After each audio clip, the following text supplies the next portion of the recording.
everyone, Joe here from ActionX. Welcome to What's on the Tuber. Welcome back, as I'm trying to make sure I'm centered and, framed correctly. Welcome to our DC Stargirl Season 3 episode reviews. Hope you're doing well. Hope you're staying safe out there. Today, I may have mentioned this at the end of Walker Independence. We weren't aware of this in Stargirl, and I was completely oblivious to this when I was doing the review for last week's episode. Probably because I was so hell high am I into Black... No, the Black Adam premiere was over. Never mind.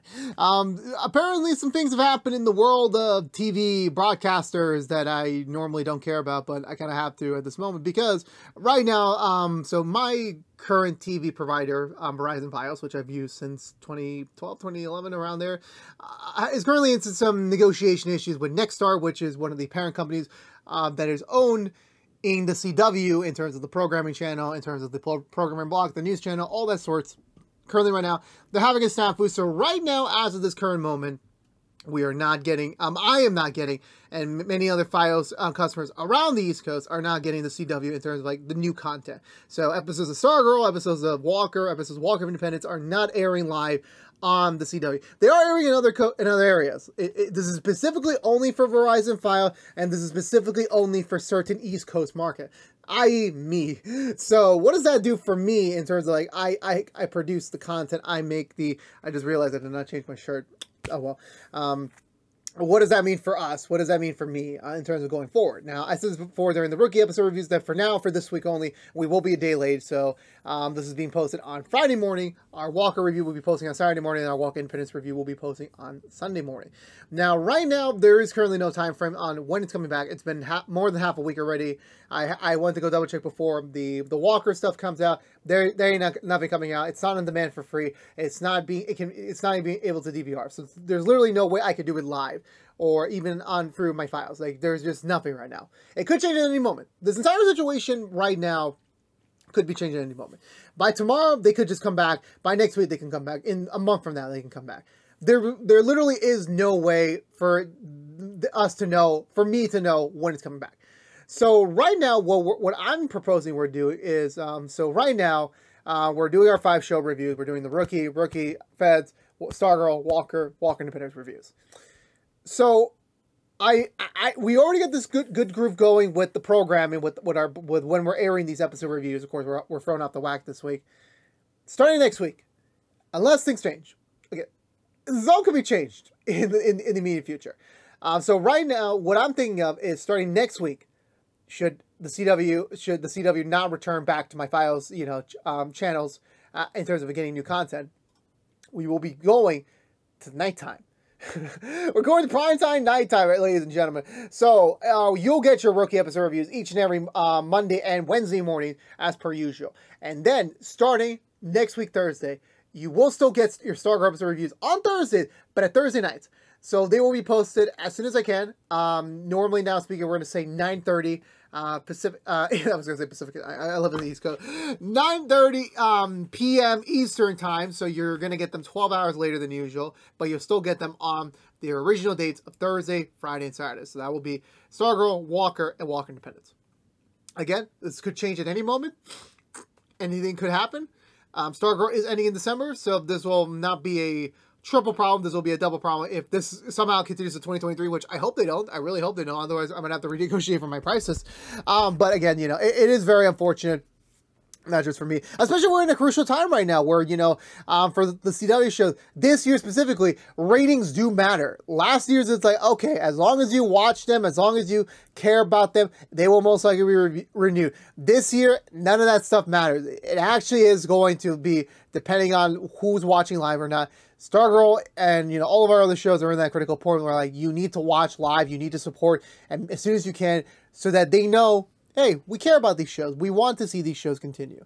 So I want Stargirl to get renewed for season 4. And it sucks that right now I can't support it live because they won't let me support it live. So it's like, again, it's an iffy number. It's Fios as a business. It's Nexus Star as a parent company. It is what it is. They'll eventually, for me personally, there has to be a stalemate. There eventually has to be, someone needs to give something. Who's it going to be first? When is it going to be? I don't know. And again, I apologize if you only care about the review. I'm just letting you know in terms of like the week-to-week basis, that is what is going to be happening going forward. So again, I apologize for the delay. I apologize for the delay. I apologize that things are changing, but There's nothing we can do about it. I am very thankful, though, that the CW does have a very easy way to watch their content for free. And for the first time, I think, in a while, with no ads. I literally went on the CW.com. There was no ad. It is just a straightforward episode, which I am like, that is so freaking cool. The CW, you are kings of the TV aftermarket. You are the kings. Unlike all these ads. Again, that's how you pay the bills. I get that, but I'm impatient for ads. So, anywho. Let's go into the actual review itself. There's a lot to talk about. This is like, I think, the critical turning point for the season. This is where like shit hits the fan. The first 6 episodes were kind of like easy street. It was focusing on character development, character tension. Now we're back into like world building. We're getting a lot of lore. We're getting a lot of story progression going here. Our big bad's finally been revealed, somewhat, sort of, not really, but we're getting to the moment. There's still some questions. There's still some like interesting things that are going on, and I can't wait to see what things are going to progress to. But this episode specifically, it's a 2-parter, so the overall story premise will continue next week's episode. But in terms of like just the actual like the main story, we're finally back on the forefront. We're finally getting to like the juicy stuff. The mystery is progressing somewhat, and we are getting to see more of our real villains this season, and it's quite exciting to see how that's all going to turn out. But enough teasing about. Let's go through the Butcher recap and talk about this week's episode of Stargirl. We begin with the Whitmore Dugans having dinner in a very, very, very monotone fashion. I don't know how, it's like Pat is just a horrible actor, Mike is a horrible actor, Courtney and Barb are kind of alright. They're alright in the spirit. None of them are going to win Emmys or Oscars over here, but they're just like, wow, this is a very dysfunctional family when it comes to like trying to act like you're trying to have a very nice civilized dinner. And again, like, I don't even know what crossed their minds. Like, these cameras have been set up for months, but hypothetically, whoever's watching them knows that how their normal style is. This is definitely not it. This is definitely not it. And and just seeing them like, just like, would you like a chicken leg or would you like a thigh? And Mike clearly says, I want a thigh. Man gives him a leg. You son of a bitch. He is a growing boy. He needs his protein. Okay, it's not really protein, but like, he needs his meat. He needs his freaking meat to grow muscle, because this man is still a twig. Okay, he's a little bit, where am I going with this? I'm losing my train of thought here. So the whole JSA is aware of the fact that, there's cameras watching them all around the town. They need to shut down as many cameras as they can before whoever's watching them figures it out. So right now they're plotting for Beth to shut down the entire power grid so that they can go in without any detection and just take down as many cameras as they can right now. So Yolanda's at the diner. Beth is at home trying to hack it. For some weird reason, Rick is throwing a games night with New Thunderbolt and the mechanic, and Sylvester is somewhere as a voice. This is the first episode in the season where Sylvester is not in the episode. He's vocally there. He is on comms. He is just providing ADR from the distance to the team. We don't know exactly where he is. He's not in the apartment, he's not even at the HQ. We have no idea where the hell this guy is. He's just in purgatory, let's call it. He's in purgatory somewhere. He's off living his stuff with the staff. And that's Gucci for them. That's all Gucci. So Beth manages to shut it down. Meanwhile, like, Yolanda is about to get on the premises of another conflict with her mother. In terms of, her mother found out, like, all the late shifts that she's supposedly been working, is not actually happening. Because, of course, obviously, that's Yolanda's excuse so she can go out to do the JSA stuff. But for her mom's like, I want to know what is going on. And Yolanda's like, I will explain to you in due time when I get home. So give me some time to actually think about what the hell I'm going to come up with an excuse this time. Bev shuts down all the electricity. The entire town goes dark. So everyone's on the move. The Whitmore and Dugans are trying to find all the cameras in their house, trying to take them all down. Rick and Beth are suited up to go to the school and take down all the school surveillance footage. Thunderbolt once again resumes to trying to solve the mystery on his own. Trying to think of who actually did the killing. And Yolanda is just simply going to go back home and just look for the cameras in her room, or in her house. So there's multiple storylines going on, multiple things going on, all very important. We're going to get through, like, similar to how I do things in The Rookie. I'm going to go down from Or to Lise. And I just remembered, before we get to all that, I completely forgot there was a flashback in the beginning of the episode. Well, it's like a flash sideways. It's a flashback to us with a new perspective. So it's a flash sideways. I know technically the terminology was used on Lost, but I'm calling this better than Lost. Not the show called it, but you know what I mean. I'm rambling too much here. We flash back to the season 2 episode, the season 2 flashback of when we met the one and only Cindy, aka the daughter of Green Lantern. When we met her, we know like her story. Like her dad's gone. She's been she was an orphan, separated by her brother at a certain age when they were kids. Never seen him again. On her 18th birthday, she got a gift. Well, not a gift, like a box that contains a car with Todd's name on it, her brother, and also the Green Lantern ring itself. But the parallel here is when she, what was the parallel was when she found the ring at some other city. I forget the name of the city, but in some other city in the wider DC universe world of this Earth. We find Todd with his boyfriend. It's his birthday as well, of course, because they're twins. And they find him in kind of like a closed restaurant for the night. His boyfriend wants him to have a nice meal to celebrate his birthday. This guy's went all the 9 yards. He's got a car. He's got steaks for him, ready to go. It's a very nice sentiment. And Todd's a little happy. That even though his life is not 100% perfect, it's somewhat there. Not really, but still close enough. He too is also remembering about his sister, about the fact they've just been separated for so many years. He opens his birthday card to find there is a bus ticket for him and his boyfriend to go and find Cindy, at least in her last known location. So they're on the move. They're about to find her very soon, and he's a little bit happy. But of course, around the same time that Cindy activates not Cindy. Oh damn, I was thinking Cindy like. In terms of like the villain, the other character, like, oh god, I forgot her name. Whoops. Jenny. Oh, why did I forget that? I apologize. The same time Jenny finds the Green Lantern ring is the same time that Todd starts to have these very sudden shadow attacks, let's call them. Like he's starting to have like kind of like a stroke, like kind of like a seizure type of attack, while Jenny's kind of activating the ring, and the ring is like kind of guiding her to the lantern back in Blue Valve. We already know that story. But for Todd's story, he's suffering, he's in pain. Eventually, once his boyfriend finds him, he eventually releases this dark energy around him, similar to the Shade's power. And it manages to calm down for a bit, but the police already know where they are. They both try to run away, but Todd decides to stay behind and allows himself to get captured so his boyfriend can get away. The cops find Todd, but they don't arrest him, even for trespassing on a closed property or a private property. It's like, are you Todd? Are you Todd? I forgot his last name. And he's like, yes, how do you know who I am? It's like, someone's looking for you. And I was just confused, like, what the hell's going on? I was like, oh, I forgot Mr. Bones. I completely forgot. We set up Mr. Bones as a villain. It's been 6 episodes. And I completely forgot Mr. Bones was a villain. We got back to the Helix organization. The nurse goes to pick him up. Apparently the officers are on their payroll.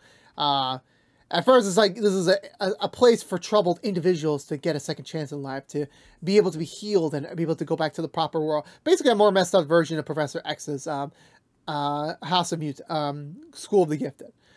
And he's like just confused, like, okay, like you're dropping all these facts on me. How do you know this about me? Why do you want me? What's so important about me? And Mr. Bones himself shows up. And I gotta say, the voice is fucking spot on. I know this actor. I just forgot who it was. But this voice is so perfect. It's not villainous.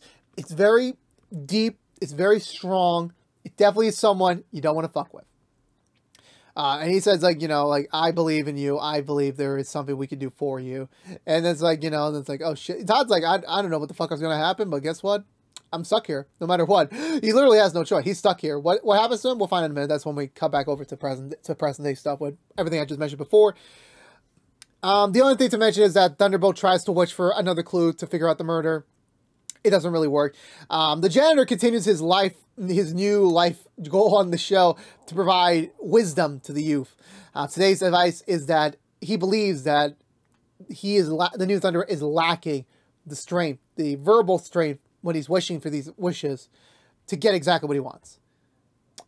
Which is a nice sentiment, it goes to the phrase like, what you're saying, like, it depends how a strong speech comes from someone who knows what they're talking about and they believe in what they're saying. And you can tell when someone's lying because of the way, how they're speaking a statement. Like, sometimes there's good liars, so don't get me wrong. There are very good liars out there. But there comes a point where, like, you can eventually like tell when someone like doesn't really believe in what they're saying. That's kind of what the idea he's getting around New Thunderbolt. That's kind of the idea he's getting around him. It's like, you know, maybe if you believed in your wishes more, if you believe in yourself that this will happen, that you will get the answers that you seek, maybe it'll be enough for you to find out the killer pretty easily. But we don't get much of that information now. We cut back over to everything else. Beth and Rick are at the school, fully suited up. They're attacking random points in the school's building to find the cameras. They talk about Courtney for a bit. They're kind of iffy on Courtney. Like, they don't hate Courtney, but they're not exactly, like, really on Team Courtney right now. Even Rick's like, at this point, like, do you really think that she's going to even be Stargirl again? Like, you know, Starman's back. Sylvester's a good leader. The staff and him are more close together by this point. Is Courtney going to be back as Stargirl? Spoiler, she will be. It's like, you know, the whole show's name is Stargirl. You can't get rid of that.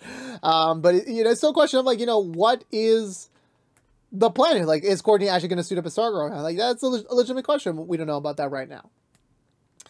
They look around. They look for more cameras. Yeah, Rick also tells her that, like, he took out the limiter, so now he gets to be Hour Man all the time when he puts on the hourglass. Which, again, even Beth's like, is that really smart? Because there's a limiter for a reason. And he's like, I don't care. I like being Hour Man. So why the fuck not?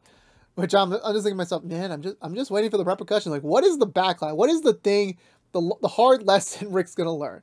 I want to know. Hopefully soon.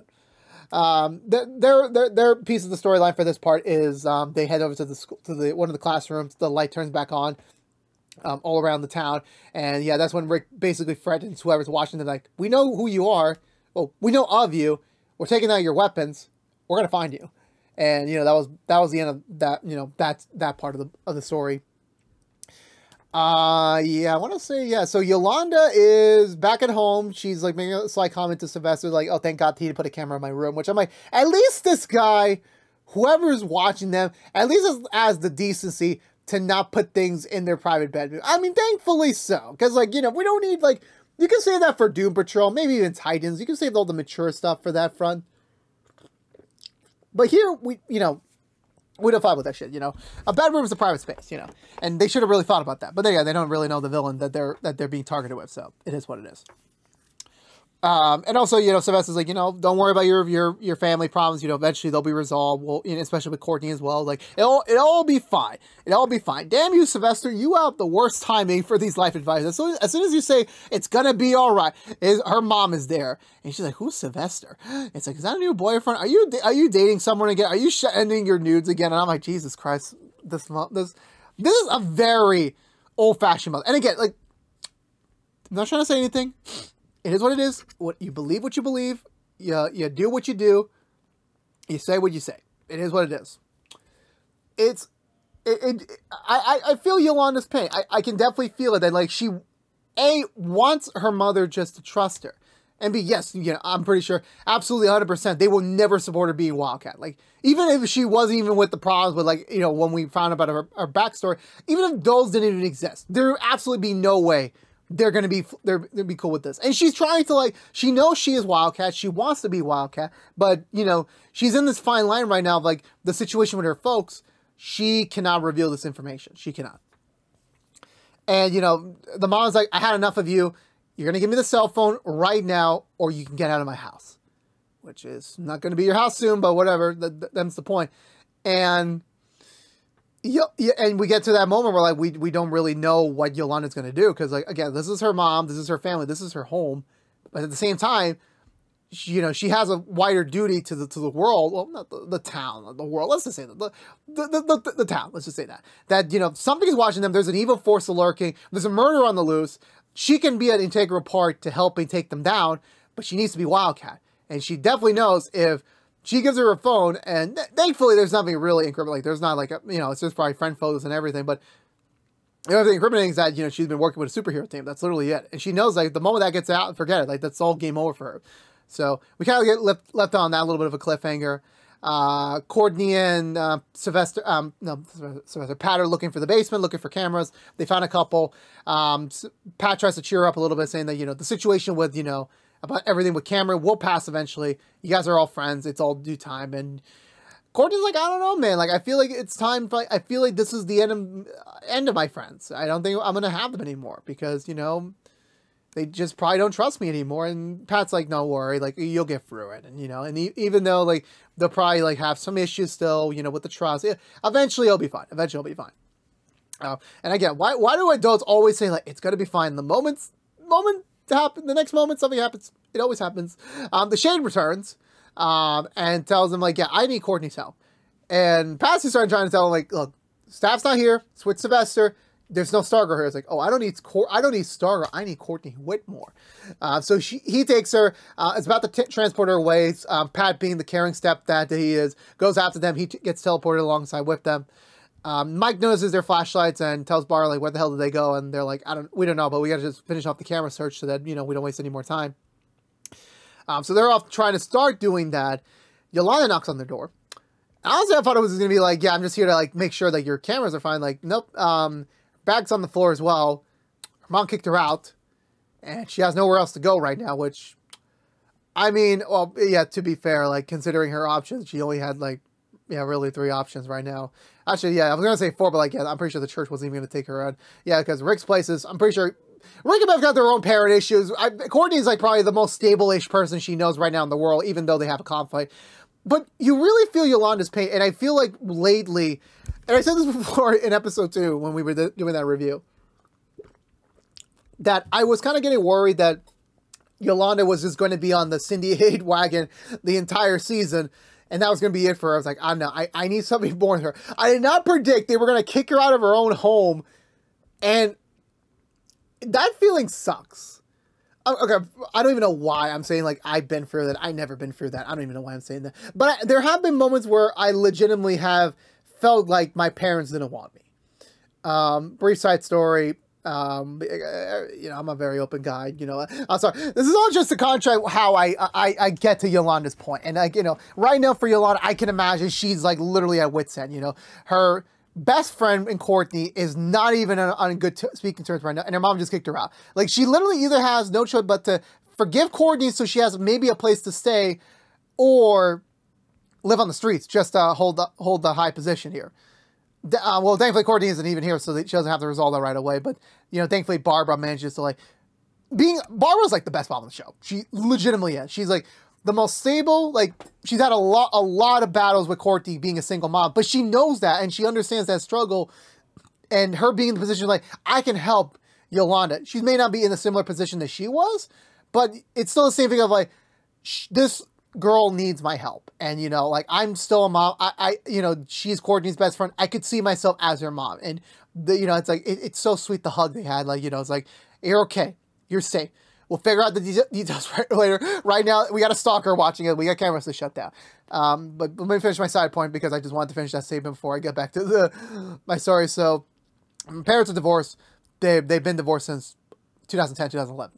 Separated in 2009. I was very abusive towards I took for granted my relationship with my father. That I wanted my independence. I wanted my freedom to do whatever I want in the apartment I was staying at with my mother. That I neglected to go and spend time with my dad.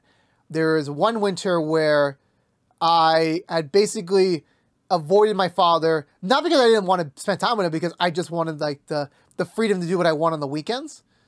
I would stay at my apartment. And one day I literally decided, you know what? I think it's best for me to go and be with my dad this weekend. So I went, and my dad kicked me out. Well, then again, I said that like it's an overdramatic thing. Like, I traveled through cities and boroughs to get there. Now we're in the same we're in the same town. Like, it was literally for me a 20-minute walk. It wasn't even that bad, but still, like the feeling of me going through the front door, going upstairs, and just my dad just telling me, I don't want you here.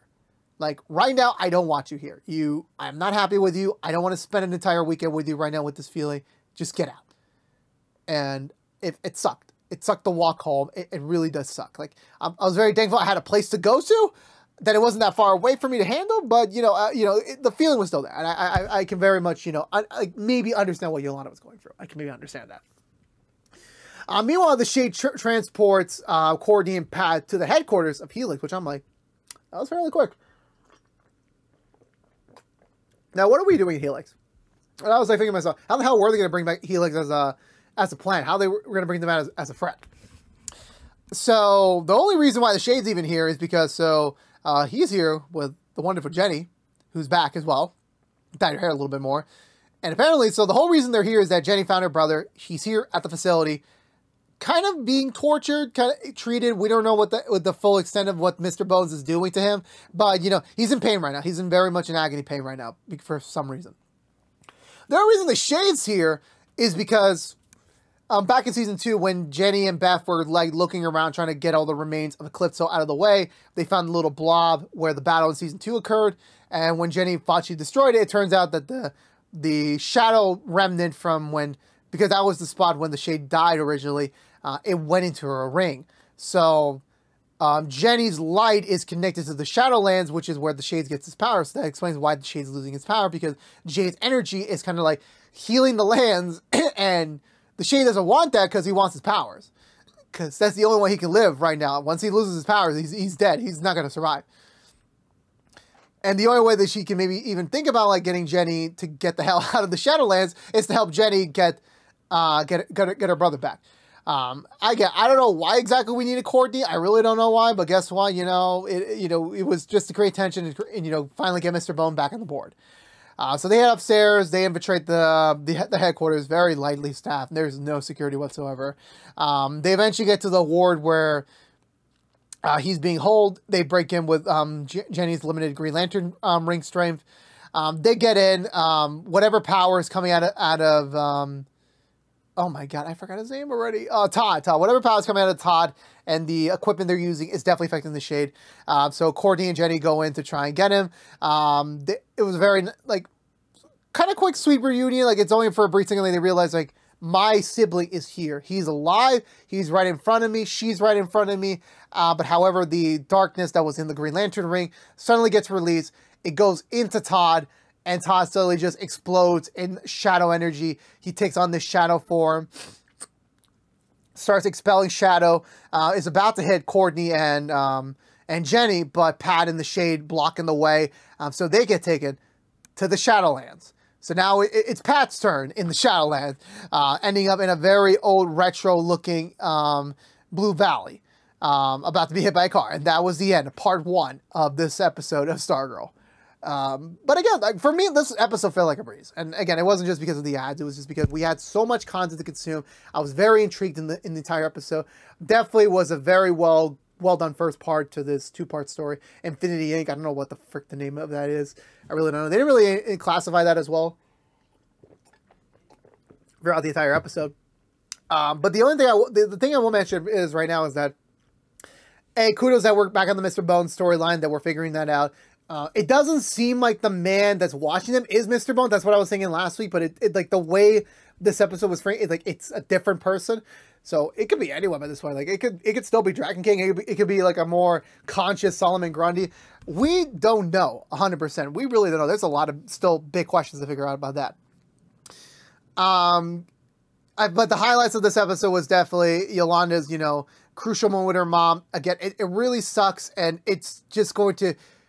It's either going to create a very more tight-knit JSA going forward, or definitely is going to be more of another uphill battle for Yolanda to fight. Because again, like when your parents kick you out, especially in the middle of a move, it is the worst time to get kicked out of your house when your parents are in a move. Because they can easily just say, fuck it, we're just going to move without you. You can stay here. You want to stay with the Whitmores? Go ahead. You go stay with them.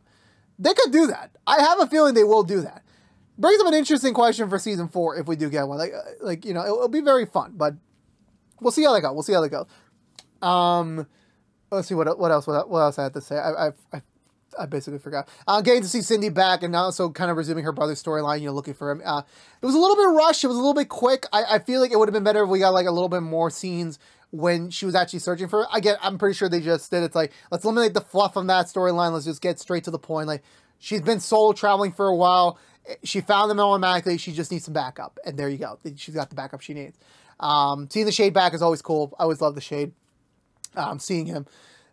And I'm just intrigued about, like, what's Todd's connection? Like, what is his connection? How does he have this sort of feeling with the Shadowlands? Like, there's a lot more that we don't know about Todd. I don't think they'll resolve everything in the next episode. I definitely think this will be something that will probably pick up things in the future. But this is definitely something that it is intriguing. It is very much like, you know, it's all conveniently working out in the favor of whatever shadow beings inside Todd right now. There's a lot of questions. There's a lot of answers, and I'm intrigued. And that's the great part of like when you have a 2-part event where like you're just wanting to know more. You want the next part already. You want the next episode already, but you gotta wait. And it really sucked because I had to wait a whole day because, you know, the files thing. But overall for me, this episode of Stargirl, I thought it was great. It was fantastic. Definitely got the story kicked up to a new level. Every character, every storyline, every scene was important. I can't wait for part 2 next week. But for now, I'm going to give this episode of Stargirl 2 thumbs up. Amazing. Enjoyed it. Let me know in the comments below, what did you think of this week's episode of Stargirl? Let's have that conversation down below. Let's go start that up. And I believe that's going to do it for me today, everyone. So if you're unaware, this has been What's the Two from ActionX, reviewing every episode of the 3rd season of Stargirl. If you want to know what we're doing normally, What's the Two, besides our Stargirl episode reviews, we are currently doing Walker episode reviews each and every week, Walker Independence episode reviews each and every week, the Rookie episode reviews each and every week, and the Rookie Feds episode reviews each and every week at the brand new episodes that go live on your local broadcaster feeds. If you don't care about Stargirl, you're in luck. We'll be back next week with a new time slot, sort of, with a brand new episode, so get ready. Apparently, yeah, so this season is 13 episodes. We are getting a full 13 episode run. The final episode is December 7th, so I'll probably do a much more deeper dive when we get closer, you know, the usual. Review up to the 7th. We do a season 4 predictions, season 3 review afterwards, and then that's it for the year. So I'll be more in detail about that later on. But again, this has been What's the Two from ActionX. Please subscribe to us on youtube.com/ActionX videos. Ring that bell for the notification when our next episode reviews live. Please also like, favorite, share this review if you want to, and as well as follow us on social media. Ring the bell. But until we see each other again, for all you Stargirls out there, I'll see y'all next week. But until then, stay safe out there. Be good to each other, and as always, peace out.